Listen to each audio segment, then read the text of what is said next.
जय श्री कृष्ण। आप सभी को आषाढ़ मास के कृष्ण पक्ष की एकादशी, जिसे योगिनी एकादशी कहते हैं, इसकी ढेरों शुभकामनाएं। प्रिय भक्तों, आज की इस वीडियो में हम विशेष रूप से बात करेंगे आने वाली एकादशी के विषय में। इसके बारे में जानना आवश्यक है और यह वीडियो आपके लिए बहुत महत्वपूर्ण है। यदि आप एकादशी का व्रत रखते हैं, कारण क्या है कि आने वाली एकादशी का क्षय हो गया है और आप जानते हैं कि एकादशी का व्रत यदि अनुचित दिन पर किया जाए तो किस तरह घोर पाप का कारण बनता है। इसके विषय में पहले भी मैं विस्तार से पुराणों से जानकारी दे चुका हूं। 12 पुराणों से मैंने रिसर्च निकाला था कि बताया था कि कौन सी एकादशी किस दिन करनी चाहिए। दशमी विधा, द्वादशी विद्या के विषय में बताया था, पर यही गलती इस बार आने वाली एकादशी पर की जा रही है। कारण क्या है? कारण यह है कि ये एकादशी किसी भी दिन सूर्य के मुख से नहीं मिल रही। अब सूर्य के मुख से नहीं मिल रही तो लोगों का सोचना होता है जिस दिन ज्यादा देर है उसी दिन कर लो। अरे नियम तो देखोगे, पुराण क्या कहते हैं, शास्त्र क्या कहते हैं, निर्धारण कैसे होना चाहिए। अगर सूर्य के मुख से ना मिले एकादशी तो उसमें निर्धारण कैसे होना चाहिए। ये केवल ऐसे क्या सूर्य के मुख से किसी भी दिन है नहीं, इस दिन ज्यादा देर है चलो इस दिन व्रत कर लो, ये क्या तरीका हुआ। कम से कम उनको निर्णय तो करने दो जिन्होंने पुराण पढ़े हैं। कम से कम आपके पास अगर कोई ऐसे विद्वान नहीं बैठा रखे हैं अपने संस्थानों में तो आप किसी ब्राह्मण से पूछे। ऐसा थोड़ी कि कुछ भी छाप दे और जनता को भ्रमित कर दे, पाप में डाल दे। खैर वो मेरा विषय नहीं है।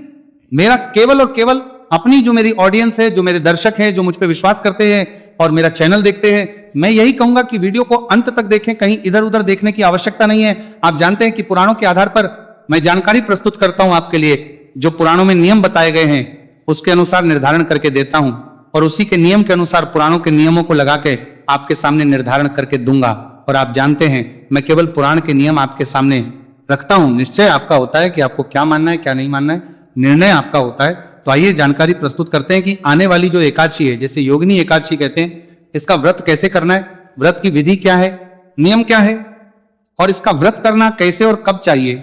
इसकी डेट का निर्धारण, तारीख का निर्धारण करना बहुत बड़ा विषय है। इसको हम विस्तार से समझेंगे।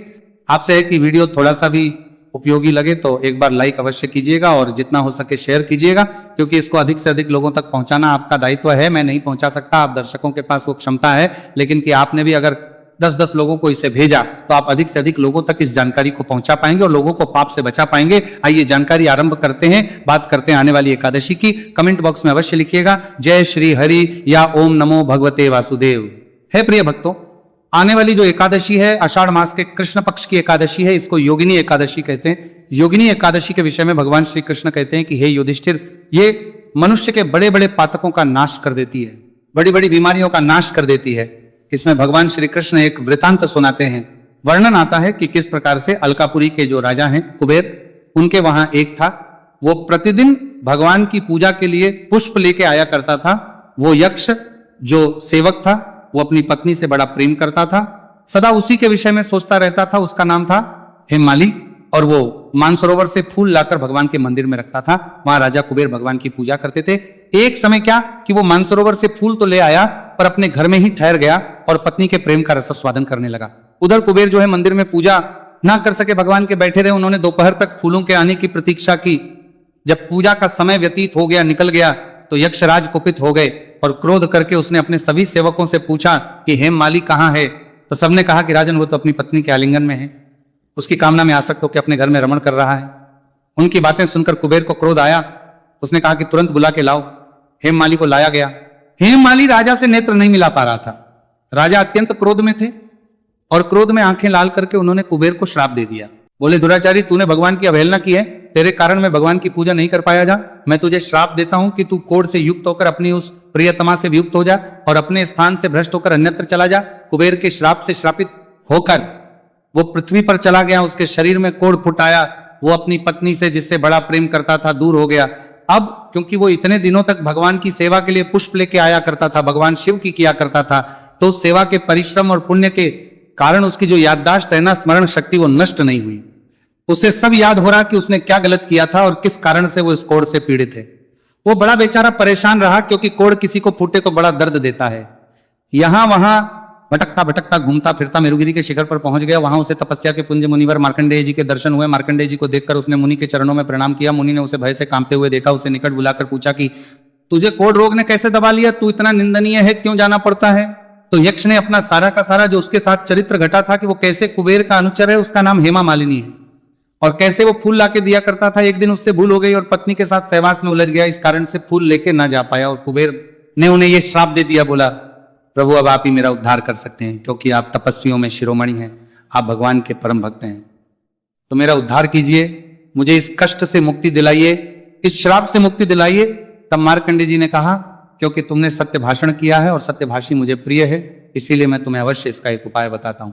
आने वाला मास है आषाढ़ मास, उसके कृष्ण पक्ष में आने वाली एकादशी है योगिनी एकादशी। तुम योगिनी एकादशी का विधि से व्रत करो, नियमों का पालन करते हुए व्रत को निभाओ और अगले दिन पारण करो। इसके पुण्य प्रभाव से, इस एकादशी के पुण्य प्रभाव से तुम्हारा कोढ़ दूर हो जाएगा, श्राप नष्ट हो जाएगा। उसने मार्कंडेय जी के चरणों में प्रणाम जाएगा। एकादशी के आने पर उसने प्रातः काल उठ के स्नान किया, स्नान करके स्वच्छ वस्त्र धारण करके एकादशी का संकल्प करते हुए विधि विधान से भगवान नारायण का पूजन किया। एकादशी के व्रत का पालन करते हुए, नियमों का पालन करते हुए दिन को व्यतीत किया। सायंकाल को कीर्तन किया, रात्रिकाल को जागरण किया और अगले दिन व्रत का पारण किया। जैसे ही उसने अपने व्रत को नियम के अनुसार निभाया और पारण किया, उसके सभी पाप नष्ट हो गए, उस घोर श्राप से भी मुक्त हो गया और अपने दिव्य देह प्राप्त करके अपनी प्रियतमा के साथ वास करने लगा। यह पुण्य फल है। महाराज कृष्ण कहते हैं कि राजन, इस एकादशी का व्रत साधारण नहीं है। इस एकादशी का एक व्रत 88,000 ब्राह्मणों को भोजन कराने का पुण्य देता है। अर्थात आपने यदि इस एकादशी का व्रत कर लिया तो आपको 88,000 ब्राह्मणों को भोजन कराने का पुण्य फल स्वतः ही मिल जाएगा। अब बताइए किसमें क्षमता है 88,000 ब्राह्मणों को भोजन कराने की, उतना पुण्य ये एकादशी देने की। इस मनुष्य को इस एकादशी का व्रत अवश्य करना चाहिए। कुछ लोगों के मन में आशंकाएं अभी भी रहती हैं, ये कौन सी करनी चाहिए? शुक्ल पक्षी की, कृष्ण पक्ष की। देखिए मैंने उस दिन भी बताया था, पुराण में वर्णन आया है, महात्मा में भी वर्णन आया है कि सभी एकादशियां करने योग्य है, सभी एकादशी का पुण्य श्रेष्ठ है और सभी एकादशियां समान रूप से भगवान नारायण को प्रिय है। इसीलिए किसी को एकादशी के बीच में भेद नहीं करना चाहिए, सब एकादशियां करनी चाहिए। प्रिय भक्तों, विशेष रूप से ध्यान दीजिएगा कि दशमी तिथि के जो नियम है उनका आपने पालन करना है। दशमी नियमों में विशेष रूप से आपको प्रातः काल स्नान करके जो माताएं बहनें हैं वो बाल इसी दिन धो लें, क्योंकि एकादशी को बाल धोना वर्जित है और द्वादशी को भी बाल नहीं धोए जाते हैं। और अगर बार कोई ऐसा पड़ रहा हो तो जो नहाने का जल है उसमें थोड़ा सा कच्चा दूध मिला लीजिए, शुद्धि के लिए आप उससे बाल धो सकते हैं। शैंपू आदि का प्रयोग ना करें।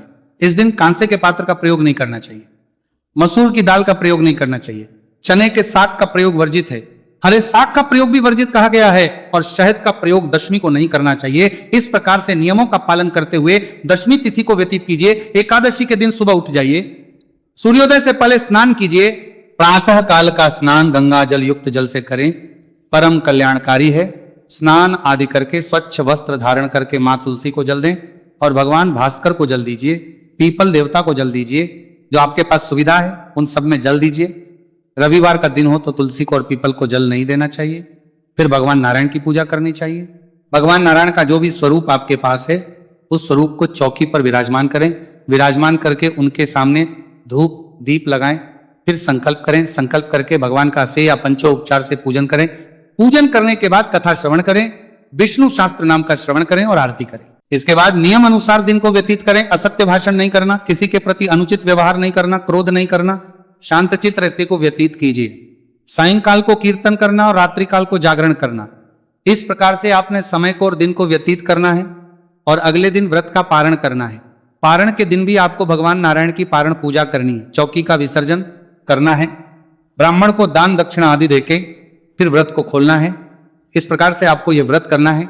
मैंने संक्षेप में समझाने का प्रयास किया है जिससे कि आपका भी समय बचे। विधि में कुछ और पूछना चाहें तो कमेंट बॉक्स में लिख के पूछ लीजिएगा। तो प्रिय भक्तों, इस प्रकार से आप व्रत करें। अब बात करते हैं इसके निर्धारण की कि व्रत करना कब है, इस एकादशी का निर्धारण किस प्रकार से होगा और पूजन के लिए शुभ मुहूर्त क्या रहेगा और कारण क्या है कि इतना बड़ा भ्रम उत्पन्न हो गया है। प्रिय भक्तों, आने वाली जो एकादशी है, आषाढ़ मास के कृष्ण पक्ष की एकादशी, योगिनी एकादशी, इस योगिनी एकादशी तिथि की शुरुआत की अगर हम बात करें तो तिथि शुरू हो रही है 10 तारीख को 8:16 पर और ये 11 तारीख को प्रातः 5:22 पर समाप्त हो जाएगी। 10 जुलाई को शुरू होगी, दिन रहेगा शुक्रवार का, और 11 जुलाई शनिवार को यह समाप्त हो जाएगी 5:22 पर। ऐसे में अगर हम 10 जुलाई को देखें तो ये सूर्योदय के बाद आरंभ हो रही है, क्योंकि सूर्य का उदय हो जाएगा 5:35 पर ही, और ये आरंभ हो रही है 8:16 पे, अर्थात सुबह सुबह सूर्योदय दशमी तिथि में है। और अगर हम 11 की बात करें तो सूर्य का उदय होने से पहले ही एकादशी समाप्त हो जा रही है।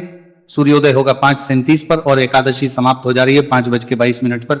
तो निर्धारण कैसे करें, व्रत कैसे करना चाहिए, यहां हमें पुराणों का सहारा लेना चाहिए कि पुराणों में हमारे महर्षियों ने क्या क्या दिशा निर्देश दिए हैं व्रत के निर्धारण के। और तभी आप ये जान पाएंगे कि चाहे वो गूगल हो, चाहे अन्य न्यूज एजेंसियां जिन्होंने भी वहां इंटरनेट पर डाल रखी हैं तारीखें, डेट, वो सब गलत क्यों हैं। ये आप पुराणों के माध्यम से जब जानकारी पाएंगे तो आप समझ पाएंगे। प्रिय भक्तों, मैं बात करता हूं पद्म पुराण की, मैं बात करता हूं वायु पुराण की, मैं बात करता हूं भविष्य पुराण की, और मैं बात करता हूं नारद पुराण की, और साथ ही मैं बात करता हूं गौरी शंकर संवाद की। इन सभी ग्रंथों को यदि आप पढ़ेंगे, क्योंकि मैं आपको सार बता रहा हूं, मैं सबकी, अगर मैं एक एक लेखनी बताऊंगा तो वीडियो बहुत बड़ा हो जाएगा। आप सबकी एक एक लेखनी सुनना चाहते हैं तो चैनल पे मैंने वीडियो अपलोड किया गया है कि ये एकादशी भूल के भी नहीं करनी चाहिए।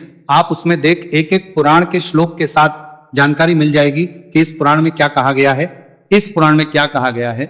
सभी पुराणों से रिसर्च मैंने आपको उसमें डाला है। ये वीडियो पिछले साल मैंने बनाया था, जो नियम लिखे हैं एकादशी के निर्धारण के। तो इन सभी पुराणों में एक जो बड़ी बात लिखी है, वो बड़ी बात इन्होंने ये लिखी है कि कभी भी मनुष्य को दशमी वेधा एकादशी नहीं करनी चाहिए। दसवीं वेधा एकादशी मनुष्य को सर्वथा त्याज कही गई है, कभी नहीं करनी। विद्या क्या होती है, देखिए एकादशी का वेदन कैसे हो रहा है, किस तिथि के द्वारा हो रहा है। मान लीजिए सूर्योदय के समय दशमी तिथि है और बाद में एकादशी आ रही है, तो यह हो गई दशमी विधा एकादशी। और दूसरी होती है द्वादशी विधा एकादशी। सुबह सुबह सूर्योदय के समय एकादशी है और बाद में द्वादशी आ रही है, तो द्वादशी विधा एकादशी तो पुराण कहते हैं कि मनुष्य को द्वादशी विधा एकादशी ही सर्वथा करनी चाहिए। अगर हम इस एकादशी के साथ देखें तो यहां पर तो सूर्योदय से पहले ही समाप्त हो जा रही है दूसरे दिन, तो इसे हम द्वादशी विधा नहीं कह सकते, क्योंकि सूर्य का उदय ही द्वादशी में हो रहा है। तो हमें द्वादशी विधा तो मिल ही नहीं रही, दशमी विधा मिल रही है, लेकिन दशमी विधा को सर्वथा त्याग कहा गया है। त्याग समझ रहे हैं आप? भगवान शंकर माता पार्वती को बताते हुए कहते हैं कि देवी पार्वती जो मनुष्य दशमी विधा एकादशी करते हैं वो अपने लिए नरक की कामना करते हैं, ये माना जाना चाहिए। सोचिए इससे बड़ी बात क्या कहेंगे। दसवीं विधा एकादशी करने का अभिप्राय है कि आप अपने लिए भगवान से नरक मांग रहे हैं, इसीलिए आपको 10 तारीख को भूल के भी एकादशी नहीं करनी चाहिए, और यही गलती कर रखी है। आप उठा के देख लीजिए, गूगल से लेके सभी जगह सब बता रहे हैं 10 तारीख को करिए एकादशी, 10 तारीख को एकादशी, 10 तारीख को एकादशी।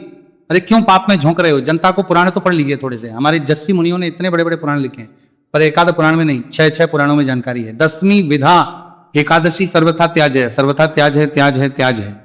फिर व्रत कब करें?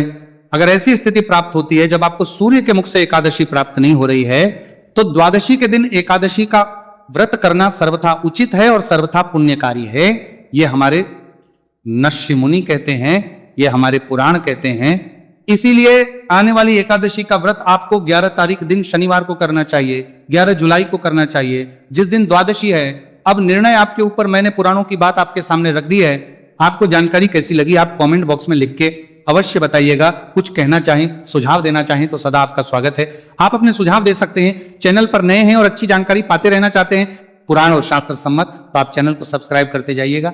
भगवान नारायण आप सब पर कृपा करें। हरे कृष्ण।